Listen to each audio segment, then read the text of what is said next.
أعوذ بالله من الشيطان الرجيم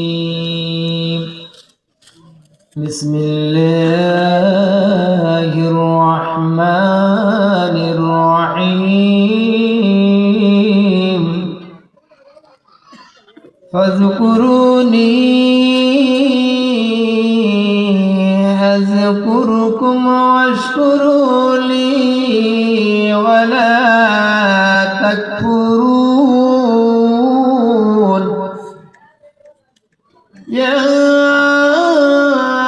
أيها الذين آمنوا استعينوا بالصبر والصلاة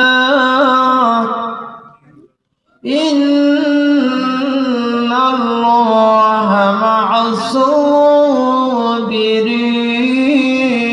الصابرين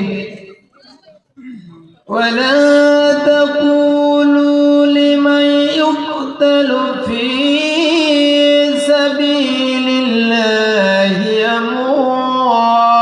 أموات بل أحياء ولكن لا تشعرون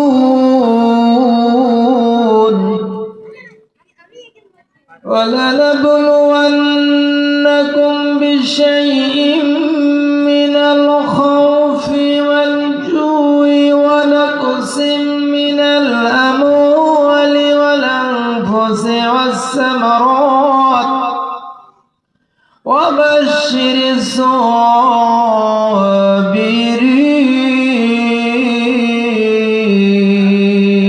الصابرين صدق الله العظيم. السلام عليكم.